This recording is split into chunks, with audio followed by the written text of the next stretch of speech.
Here's one tip that you can use to improve your harp music without even changing a single note. Hi, I'm Danielle Kuntz. I'm a new music harpist, and my mission is to help you as composers, orchestrators, engravers be able to write for the harp with confidence. So today's conversation is something that's come up in a lot of my discussions with composers frequently, and that is, how do you notate a single line that goes between the two hands? In a lot of existing harp music, we tend to see this division of hands. So right hand is generally in the top staff, left hand is generally in the bottom staff, even when the hands are actually playing in the same register.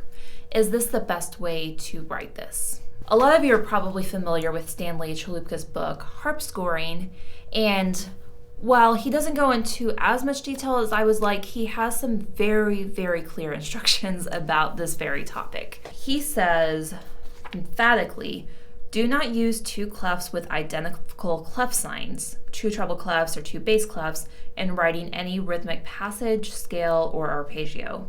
In most instances, it can be written otherwise. Jumping back and forth between two staffs with identical clef signs imposes unnecessary handicaps upon the harpist. Instead, if possible, use two staffs and always write treble clef passages using the upper staff and bass clef passages using the lower staff. So today we're going to address this question that Chalupka brings up. We're going to talk about the actual layout of music on the harp using the grand staff. We're going to talk about why this specific notation poses a challenge to harpists. We're going to we'll talk through some general guidelines. We're going to look at some examples in the literature that would be helped if they used Chalupka's advice, but then we're also going to look at some exceptions to this rule. So why is this actually an issue on the harp? It's not that other instruments don't encounter this. A lot of instruments do use frequent clef changes, so single staff instruments, this is more of a standard practice to be able to just use clef changes, thinking specifically instruments like bassoon. But what about piano? On the piano, the hands tend to be a little bit more independent than they do on the harp. So yes, you do see this sort of hand crossing happening, but it doesn't happen often enough to be quite as big of a deal. On the harp, however, we do see a lot more hand interaction. Some of this is just because the technique of playing the harp takes a little bit more motion to play a single note or group of notes on the harp, so single lines tend to be split up between the two hands more so than they do on the piano. With that then comes the notation challenge of how are you going to write it? Is it always going to be right hand treble clef, left hand bass clef, or are there different strategies? And the general guideline I like to give, which is in alignment with what Chalupka says, is to generally split the notes by register rather than by hand. So in general, especially if you have a single line going on, try to keep the treble clef notes on the top staff, bass clef notes on the bass staff, and limit clef changes within those. So the big reason for this is just for flow of reading, which Chalupka said in no uncertain words, don't handicap the harpist. But as you can see in the musical examples, we can look at the Ginastera again. It's a little bit more difficult to be looking back and forth between the two staffs than it is to be able to visually see the line, the melody line, the way that it's actually heard by the audience. The second reason why this is a problematic notation is because not all harpists will want to divide the notes exactly the same way. If you are artificially dividing the notes between the hands by staff, there's not going to be a lot of other options for the harpist without having to rewrite the section.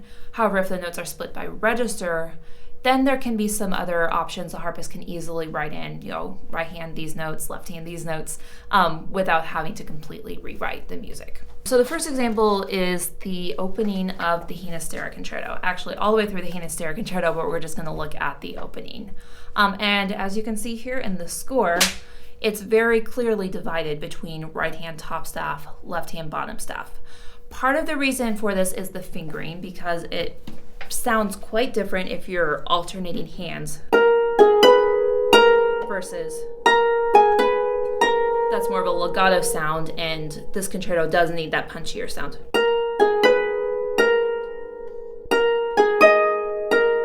However, there are other ways to notate that without the back and forth notation, and I will show an example here of how to do that. So as you can see, you can still clearly see the right hand, left hand alternation without having to jump back and forth between the staffs. The second example I have here is from the Holliger Sequenzen for harp.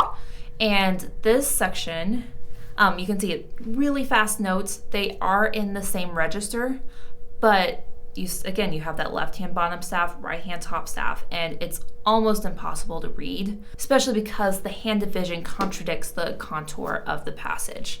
To learn this piece, I actually had to, you can see my little rewrite here, I had to just use my tablet to punch in the notes on the top staff so I could actually figure out what was going on. And honestly, the hand division that is written in the score does work well. It's just readability is much easier if you can see the notes in relationship with each other.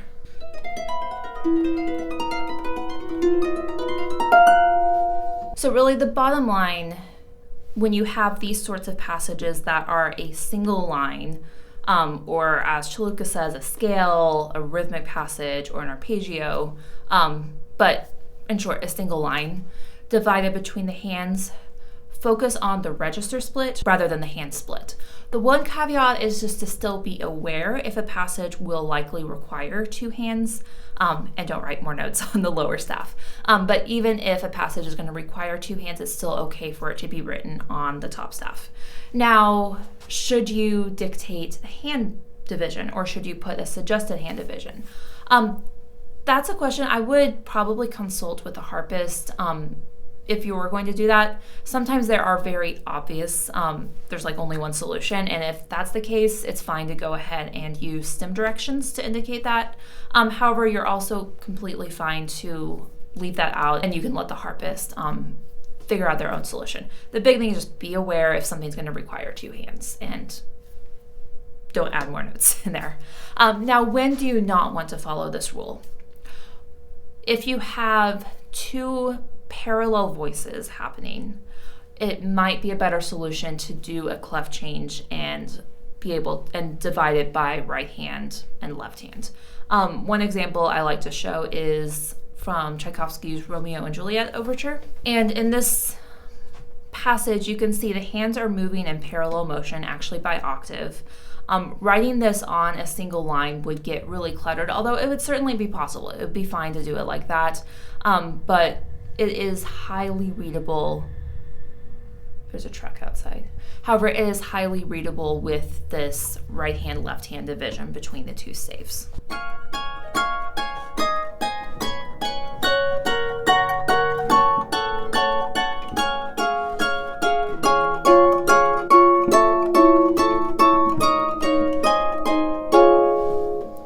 Another point is because you have the 8VA in the top staff and then the regular treble clef in the bottom staff, that does also help distinguish the two staves. So bottom line for this is focus on dividing the notes in your scores, especially if you have a single line, which happens a lot on the harp. Divide it by register, not by hand. So if you're trying to decide where to put the notes, if it's treble clef, try to put it on the treble clef line. If it's bass clef, try to put it on the bass clef line, and then the harpist can maneuver around that. Now, I know we didn't get into the nitty-gritties of how many ledger lines you use, how do you use 8VA. If you have questions about that, go ahead and put those in the comments, and we will save those for a later video. So that's all for today. Thank you for watching, and just a reminder, to subscribe to my YouTube channel. I am back and we'll be doing more videos, so be sure to subscribe so you don't miss one. I would also like to invite you to sign up for my email list. I send out my harp tips emails every week or two, so if you want to learn more about writing for the harp, I encourage you to join. That link is in the description. So until next time, bye.